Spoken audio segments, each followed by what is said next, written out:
Alright,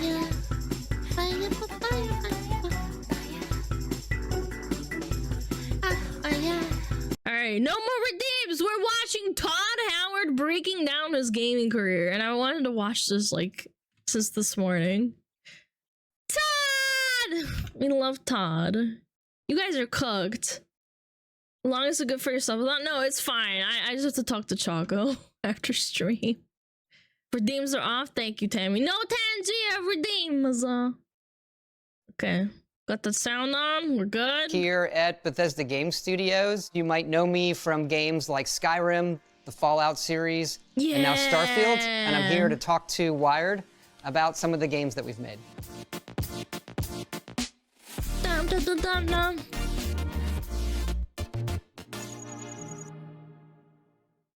Is it fine? What people don't know about this game, it's one of the first full 3D shooters. Wait, before Doom even? Is this before Doom?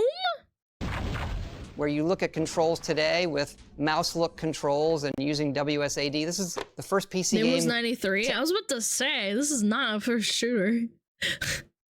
Ever do it.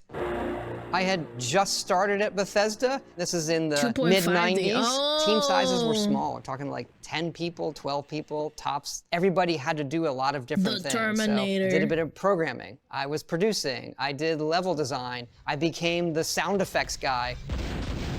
Boom, What's fun with this is the old boom. manual that came with the game. And one of the first, there's a sketch in the back. There's a lot of cool artwork here. And one of our concept artists did a sketch of the core team here. Oh, that's cute as fuck, dude. Say what you want about like Todd, but he actually used to be a fucking gamer, man. Like positioned as if we were the resistance in the Terminator world. And there's me in the back. And I remember David Plunkett here, the artist who drew it, just said, "Todd, I gave you the biggest gun."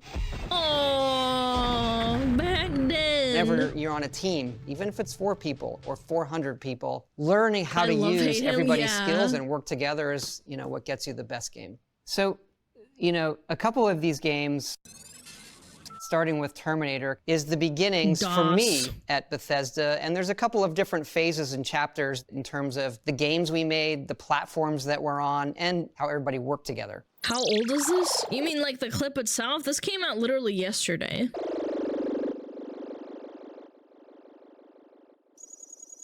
Daggerfall, Elder Scrolls 2. Daggerfall is a game where so much of it is a giant procedural world. Holy shit! Wait, go back! Titties! Look at them titties on the screen. Holy moly! Much of it is a giant procedural world where we're relying on the computer to generate all of the content and put the individual things that we had built kind of in smart places around the world. Think about 3D today. That work is being done by GPUs. Here, it's all done on the CPU. How we built the world is we have a height map. Wait, that's actually insane. Wait, you what? My dad had Daggerfall on his work computer? Dude, that's base. Where you get a bunch of vertices at a certain period, and then you're building a height map for the landscape, and then instancing, building 3D objects that get replicated over and over on that height map. And believe it or not, it's how we build games today. It also pushes, for us as we do role-playing games, what kind of character that you're gonna create. So Daggerfall's character system really is this jump up in terms of defining yourself, what are the advantages of your character, what are the disadvantages of your character, and brings in for the first time the Elder Scrolls skills. That box is like rainbows and stuff. Do you see that? Maybe you can't see it. Let me move. Look, it's shiny and it's cool. It's neat. System that so many people know now from games like Skyrim. And this game had a lot of success, really brought the Elder Scrolls to a new audience. 1998, damn. Redguard! Redguard is the first game that I was the main project leader on. Didn't do that well. It's the last kind of DOS-based PC game that we made. It might be one of the last DOS games. Ooh. It's right when 3D acceleration starts coming out. Really didn't hit a technology window or a gameplay style. It's listed as an adventure game, but it's a true genre mashup. It has some adventure game elements. It has action game elements. It has some role-playing elements. I guess you could say at that time, we started making a lot of games instead of focusing, and none of them turned out really, really great. And At least he's honest in saying it fucking sucked. and the company was in a really difficult position financially, and I did feel responsible, and I kind of stepped back from it and said, it's a really good game. Where did it not resonate? What's the takeaway? And it was just too conservative. We made a very, very small game. I think it's well crafted, but we weren't as ambitious as we could have been, and not what our audience we'd had at the time from Daggerfall and Arena really wanted from us when it came to the Elder Scrolls. Where's that perspective for I can't wait to get to the Starfield. I'll let him cook though. We probably have one more shot if we're gonna stay in business. So let's go all in. Morrowind! Whoa. The company was kind of sold to ZeniMax Media, a new company, and reformed around that. The decision came down, we're gonna have one team, it's gonna be under TODD, and we're gonna do Morrowind.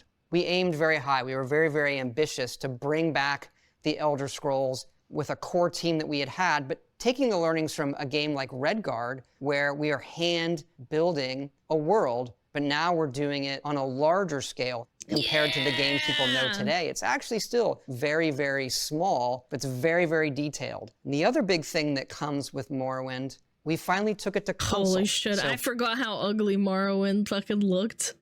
Like the fucking... Look at the Dunmer, man. He looks so ugly, we man. finally took it to console. So if we go back to the year 2000, Microsoft is thinking about creating the Xbox. And technically, it was great for us, right? It's a very PC-styled console, has a hard drive, so many things that we would be looking for in a console. And the big question was, how do we, translate the controls and all of those things? Fortunately, we are all here today. It looked better in your nostalgic memories, I bet. For me, that's Fallout. When I launched Fallout 10 years after, so like, when did it come out? In 2008, and I launched it in like 2016, I was like, holy shit, this game is so bad. New Vegas or Fallout 3? I agree. I'm just saying, in terms of graphics, they're both the same, so... Fallout 3 looks so good for its time. I completely agree. It looked really, really cool back when it came out in 2008. My brother bought new PC parts, and then he bought the Epic Edition or whatever, like the fucking Game of the Year edition, when Fallout 3 came out, because I was like, holy shit, we need to get this game. And he's like, I remember him sitting me down, he's like, this is gonna be like one of the greatest games you were ever gonna play in your life. And I was like, damn, I'm ready. And I launched the game and I was like, oh my god, this is so cool. I was a little fucking shitter, and I was shitting my pants over how good it was. Because this game was a huge success. I was stunned. Obviously it did well on the PC, but on Xbox at the time it became the second best selling game behind Halo. Yeah! Oblivion!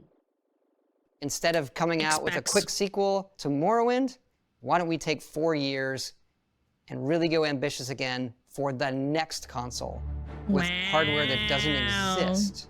Team size now is getting up to around 60, 70 people. And this is a game where the core group from Morrowind was still here. We could build on that and be ambitious. We changed the technology hugely again, getting into pixel shaders, we're having to guess on hardware. So whenever you're doing technology in your own side of massive amounts of content and art and design, and then you have a moving It's kind of funny, but you can kind of see like the effects it had on Fallout too. Like you can kind of see the trees and stuff that they kind of use in the rocks that kind of look scuffed, and like it just looks nostalgic. Hardware target. It's the most difficult game development or any type of exercise that you could do as it comes to tech. There was a moment we were making the game with Xbox where that console didn't have as much memory as we wanted.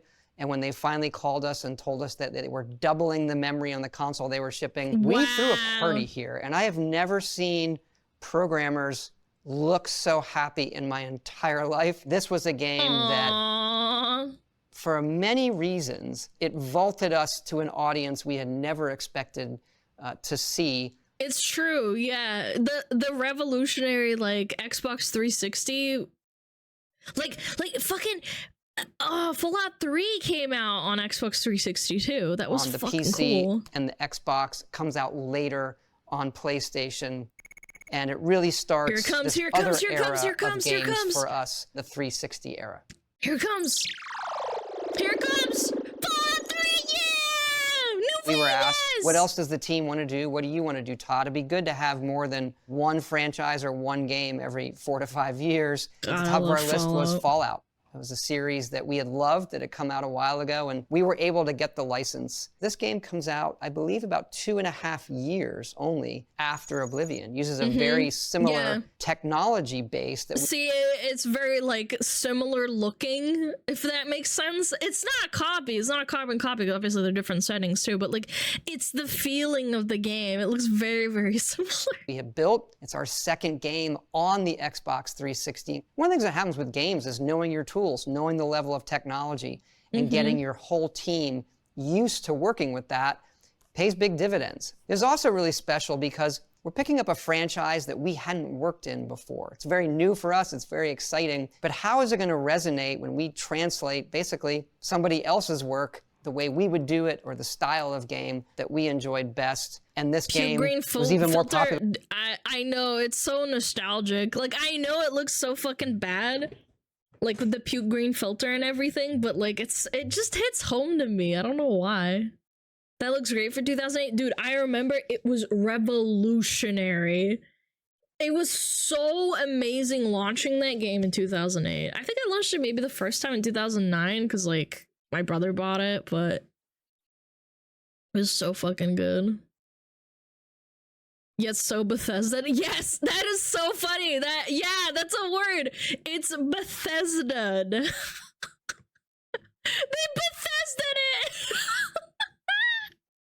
Tunnel snakes. Popular than Oblivion. Some of that audience came with us, and it also found an all-new audience because, yes, there's post-apocalyptic things in, movies and literature and games, obviously, but really, there's nothing like Fallout. It's the world before the bombs fall. This world where the view of the nuclear future is this utopia that then gets destroyed. And it also has my favorite beginning of a game. This idea that when you leave the vault, you had spent your whole life there. And how do you make the player feel that way? So us jumping through this montage of these periods of your life. I think it's on your first birthday in the game. When you're a baby and you're able to walk around, you press the button and the baby says, Dada. That's actually... It's true. That was, like, really, like, I don't know. Not revolutionary. I guess it's just kind of, like, immersive in a way. I remember the first time when I did this, I was like, what the hell? Like, what am I doing? And I was like, oh, I'm a little kid. And then I'm, like, a teenager and I'm an adult. So that was kind of nifty. It was like, basic storytelling, but, again, super immersive. My son, on his first birthday, that I recorded saying that back to me. So, very special game for me. Aww. And that sits right with Oblivion. His son. Oh. Skyrim. Well, I think the one we're best known for is Skyrim. Now the team has grown. Now we're about 100 people. And you're looking at a team that grew from Morrowind to Oblivion to Fallout 3 and then to Skyrim. We were really firing on all cylinders in Skyrim, and it shows. We also started pushing the modding community. Modding is when you modify a game. You take it, you change something. People want to create their own adventures or artwork or anything. Our games allow it. We're huge fans of it. It's kind of how I started back on the Apple II, changing other games. It's still a complicated role-playing game, but the number of people... Complicated? I don't know about that. Hey, Alana, how do you feel about remastering Fallout 3?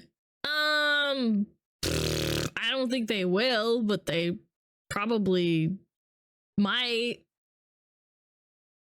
Complex? I mean, complex maybe, but complicated, I wouldn't say complicated. Todd actually made a Half-Life mod? Really? That's cool. See, I'm telling you, he is a gamer, but you know, he's still Bethesda. Yeah. The modding community basically remastered the hell out of Oblivion. Yeah, and Skyrim. Like, I remember, I've told this story before, but I went to a friend's house to give them their homework, and they had like a bunch of Skyrim mods installed, and the camera was panning around, and it showed a big titty companion that they had in the room with them.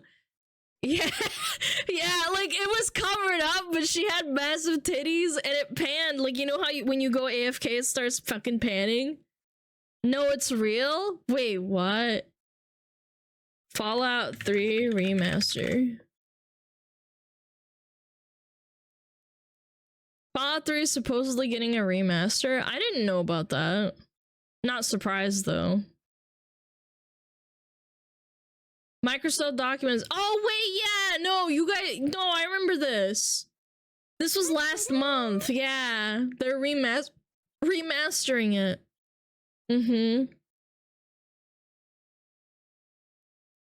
Todd is a fuck up, but a very talented and lovable fuck up, so he's forgiven. Yeah, I would say he has a lot of passion. Like, he's not a fake suit guy. Like, he knows.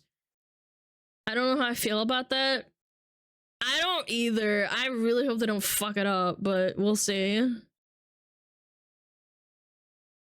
Didn't modders make Fallout as they have already made the Point Lookout? Did modders make Point Lookout? I thought that was a DLC. Is it a remake or a remaster? Let me reread it. It says Fallout 3 Remaster. Yeah. Modders made Point Lookout for Fallout 4. Oh, I thought that was Fallout 3. I was like, Point Lookout. Yeah. People who had never played a game like ours, or some people not even any video game, they came to Skyrim. Yeah, it's true. So that There's got a lot of casual players into gaming. Not even kidding. All my hype is now gone. Remaster. They're probably just gonna use some fucking dog shit engine to like remake it and have the same fucking problems. Like, Fallout 3 is really dated. Skyrim did amazing for it being many people's first Elder Scrolls. Yeah. It really revolutionized and got people into casual gaming. Hi, Jack, what's up? A port? Yeah, basically, I think so. There is kind of that 360 era for us with our role-playing games 360. Where they find an audience that we never ever expected to find, a level of popularity, and us here learning how to make these games. The team's about 110 or so after Skyrim, and we set our sights on the next Fallout. Fallout 4! Wow! Skyrim is the first creation engine game where we had redone a lot of the technology that then feeds into Fallout 4. New scripting system, how we're handling all of the NPCs and the AI, the era of Xbox One, right? Yeah. Where the technology level jumps up again.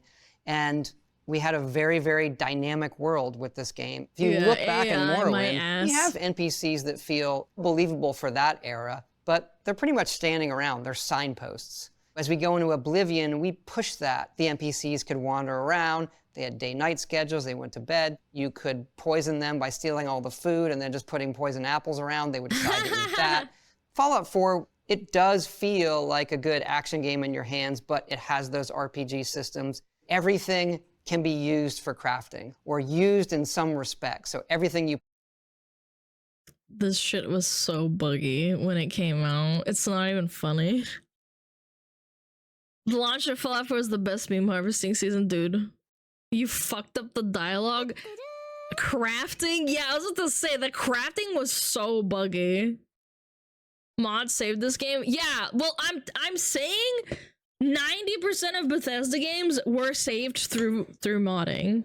And I only say 90% because you couldn't fucking mod DOS games. The music was good, though. Yeah, the music was always really good, actually. Elder Scrolls, Fallout, like... Skyrim had amazing music. That doesn't stop it from being a fucking buggy game. Yeah, Fallout music always slaps. Like that's not a factor. I've never had a problem with it, but the point is that it's extremely buggy and there's a lot of problems. Especially during the launch. He still has to get to the two most dog shit games ever made. Alright, let him cook. Let him cook. New Vegas over Fallout 4? Well, yeah, it's crazy. It's like Bethesda didn't actually help make New Vegas. New Vegas. You pick up has these base components. Build your own settlements, modify your guns, modify your power armor. Minute to minute, I think Fallout 4 is a huge success for us for just how a game feels in your hands. So we have Fallout 4, and then really an offshoot of Fallout 4 that is multiplayer. Oh boy! I can't wait to hear this. By the way, Xbox exclusive, 500 points. Here it comes, chat!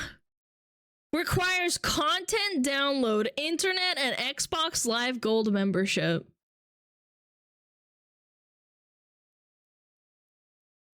So cringe. Every game we do, everyone asks us to do multiplayer. We usually decide, obviously, not to. With Fallout 4, we had gotten inspired by these online survival games a lot of us were playing. We said, well, if we ever did multiplayer for Fallout, that's how we would do it. You know, borrows a lot of systems from Fallout 4. It's the and then you fucked it all up because it's not made for a multiplayer game.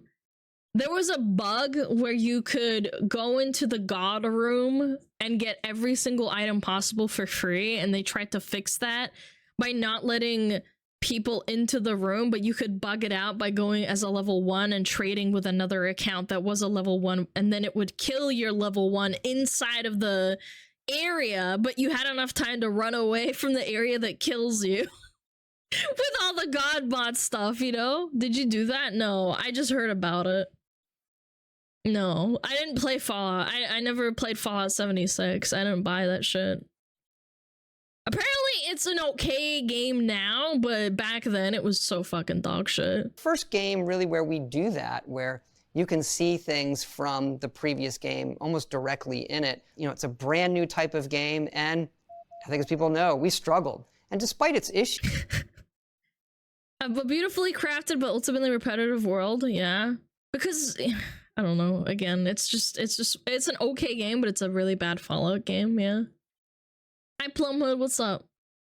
Yeah, and they banned everyone with high level gear as well. Hi gamer guy, what's up? A pointless walk in the post-apocalypse, a wasted wasteland. Is this an out-of-season April Fool's joke? Oh, nice one.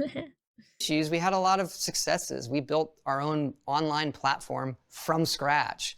Sold really well. We had a core audience playing the game despite its problems who were telling us, we love this, please fix it. We joined with our community in having that communication about what would make the game better, how do we go about it, and us here learning how to get in a cadence and continue to update a game, put our heads down, do the hard work.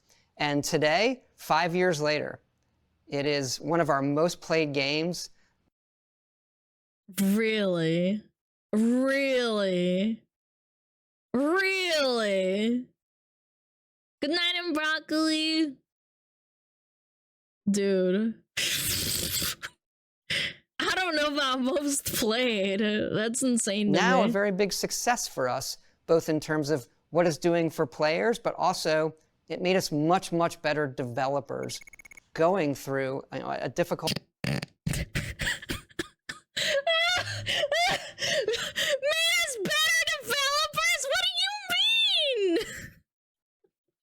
What do you mean it made you better? What?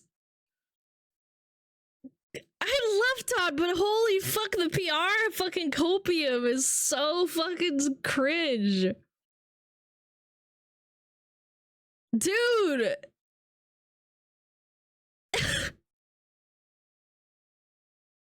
It's actually fucking sad. Like, how can you say that with a straight face? Like, they haven't innovated. They haven't done anything, like, interesting or new since, like, fucking Fallout 3 and New Vegas. Well, technically, New Vegas wasn't theirs, but still, like, fuck, dude. Whole process. All right, here it comes. Starfield! Wow! This is an all-new experience. The most ambitious game that we've made, and the scale of it dwarfs everything that we had done so far. For a long time, we wanted to do a space game, something that I've wanted to do for a long time, and something new outside of Fallout and Elder Scrolls, an IP that hasn't existed. So, well, it's, you know, it's crazy. Again, mods are carrying this game. Space Fallout, dude, Fallout is more interesting. Fallout is more interesting than a fucking space Fallout like Starfield. It's so fucking sad, man. They peaked with Skyrim and they just released it, I recall, so it was toaster and fridge for like 10 years. Yeah, basically. Freak you guys, Starfield is better than people give it credit for, fight me. Unmodded Starfield is not it. Especially that it takes like 6 hours to get into like the quote-unquote good stuff. You could die on that hill and have that opinion, I'm just saying. Yeah. It's okay, like, here for you now, go! Oh! Lost the fat fetish Mario? Fuck yeah. That's awesome. A cube ship just to win auto win all space battles? I mean, that's just min-maxing at its finest, but still. We did our first new IP in almost 30 years. We started development right after Fallout 4. We knew we were going to redo the bulk of our technology. It borrows so much of what we've done in previous games, from the procedural generation in games like Daggerfall. We redid the base. Procedurally generated my ass, by the way. I watched Asmund fly through a bunch of planets and they were all the same bullshit. The only thing about Starfield I want to see is my Skyrim character that got sent to orbit by giants. Dude, I think the funniest thing I saw in the game is that the fact that it's called Starborn, like Dragonborn. That the whole plot of it, like, I understand that Fallout, I mean, that Bethesda games usually don't have the best plots and stuff, but like really, Starborn? You couldn't come up with a better title than Starborn? And the ending was absolutely ass, too. It borrowed so much, especially a 10-year-old engine. Yeah, that too. That was such a fucking spit in the face. No Man's Sky is such an unfair comparison, man. I agree, because they're not the same game. They're not similar. It had an ending, yeah, it did. It was kind of a letdown.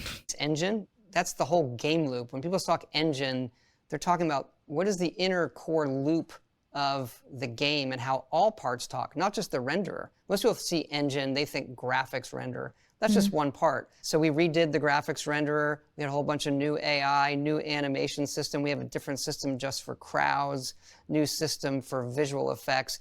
And so much of it was new. This project obviously took us a while. If you have an engine that's 15 years old, that's why it has so many bugs, by the way, too. Like, I understand what he's saying, and it looks like nice to some degree, but it's still not acceptable to be an industry giant like Bethesda and to run on an engine that is literally 15 years old.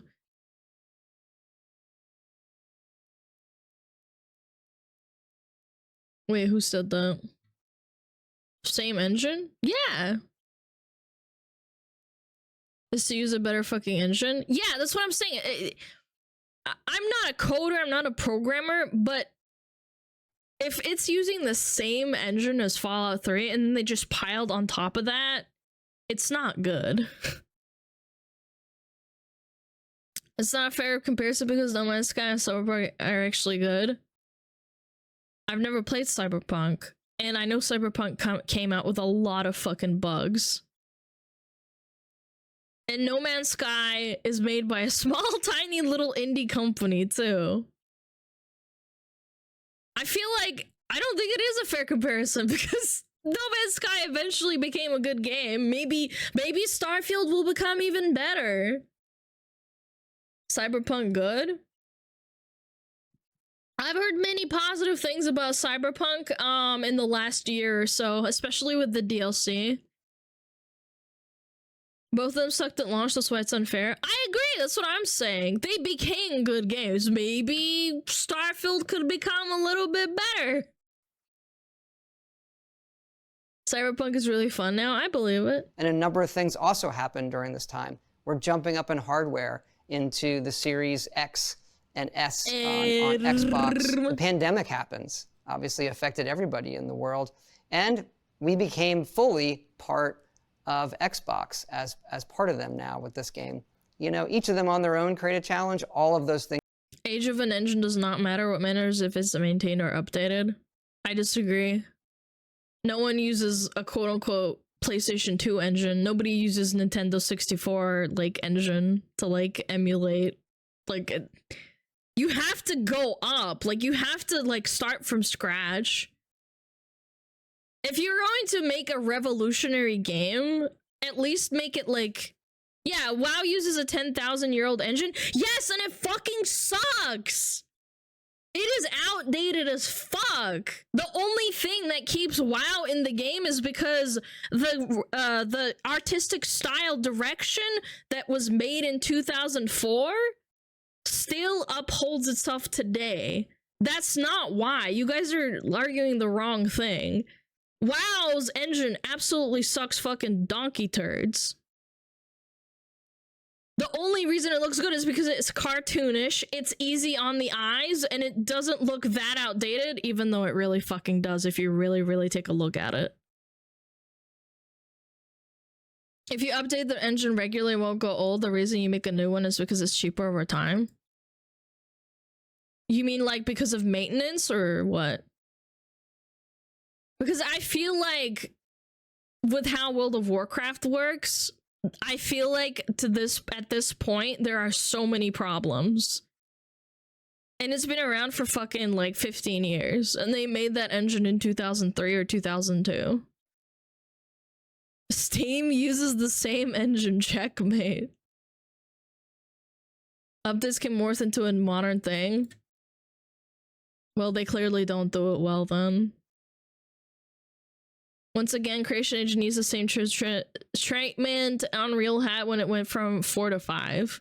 Yeah, that makes sense. And Unreal Engine is really good. Big piss. Massive piss. Holy moly, serious! Thank you so much for the 5 gifted! Holy shit, way to break the conversation. But again, I feel like Starfield doesn't look great, but it doesn't look substantial either. Subathon starts early. Guys, save your gifted subs. Seriously. There's something called technical debt, which is basically how hard it is to add new managed features to existing code. Yeah, like spaghetti coding. That's how spaghetti coding happens. Obviously, it's harder to add something new to old code than create it from scratch. Yeah. So I learned this about Dead by Daylight. So the game came out in 2016, but because they've piled on so much crap on top of itself and it's not organized very well, quote unquote organized. I am dumbing this down and making it sound dumber than it is because I'm not a programmer, I'm not an engineer or anything like that. But I have heard the game breaks a lot because they've had so many updates. Like they update mats, they update graphics, they update layouts, they update like how certain building blocks work in the world, they update how procedural generation works in a map because it is randomly generated. Yeah, a big old plate of spaghetti. Yeah, Dead by Daylight suffers from that a lot. I don't know about other games, but I know World of Warcraft also suffers from that. It needs to uphold backwards compatibility with the hardware. That's what holds it back. Bad example because it's an MMORPG. Yeah, I agree. It is difficult to go forward with World of Warcraft unless you go into World of Warcraft 2. Spaghetti coding a literal skill issue, unironically. Yes. Dead by Daylight's like I know of their devs have had to work really, really fucking hard to untangle spaghetti codes repeatedly. Like they'll add something into the game and it'll completely break a character to that point. It's really, really funny sometimes. Like there was a point where one of the characters, like a killer, was disabled for 2 weeks because they didn't know how to fix it. Obviously they didn't tell you why, but it was just broken and that you couldn't play the character. I heard years ago that the reason they didn't change the 16 slot backs to start with a character because it was so deep into the spaghetti code, the devs didn't know how to deal with it. Yes, that's the same principle.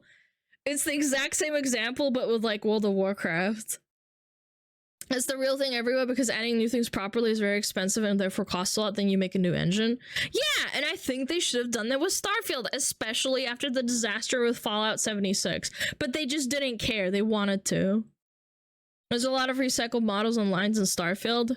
I'd have to see a video on that, but yeah. В то же время забытие технологии древних в D4 за вкладками за складом. Yeah, exactly.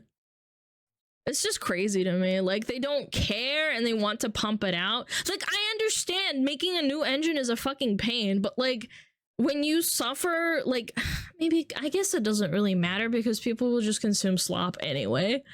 Like, maybe it doesn't matter. Maybe it's all fucked. Things together. Made this one a challenge, but one that was really, really People thrilling love for all of it. us here. And if you see the original pitch of Starfield, go back 10 years ago, the tone, the way the game feels really, really sticks to it. Look what I made. Starfield 2. After Redguard, the company changes and now we're part of ZeniMax. We almost had to like reset ourselves and who we were coming into Morrowind, and then we build off that. These share a very similar technology base in the same way these share a technology base, and now this does. If we meet again, there'll be an Elder Scrolls 6 here. Oh, You're talking to me, but oh shit, Elder Scrolls 6! Oh god! Don't remind me, please! Oh man, I'm gonna be so fucking disappointed, I feel like. Honestly. They upgraded the engine used for Fallout 4 with 76 when it could render the whole map, no issues. Yeah, probably. Oh, mamma mia. I really hope Elder Scrolls 6 is not sucky. There's 450 people here. And we still have people that work on 76 and a team there and doing updates for these games. We have about 250 on Starfield. These only exist because of all of those people and us working together. That's why the games are so big. That's why there's so many moving parts and so many interesting things that people will find is that comes from everybody here and all of them putting something special of themselves into it. You know, seeing it visually, even though they're obviously digital, the boxes make it tangible. These are these things. They have kind of their own personalities. And I'm going back and picturing the faces of the people here that I've made them with. There have been so many people that have been on the journey with us here. And can't wait to continue it together. Aw, that was cute. DM, okay. I mean, I get it. I think he's a very passionate person, but like, it just sucks. What account on the balance sheet of a company does the game engine fall under in assets? I have no idea. Aw, everything is forgiven. Yeah, we love to hate Todd. I think Todd is what happens when you have to juggle passion and making business decisions. Yeah, I agree. I think he has a very hard job, and I still think he is at a core still a programmer, a gamer, a dad, a businessman. So like, I don't really want to flame him because if he was just a suit, I would be very, very pissed off. Massive piss. Mommy! Piss. Shit! Piss. Fuck. Fucking shit on calm. Piss myself. Fuck. Piss. Fuck. Piss.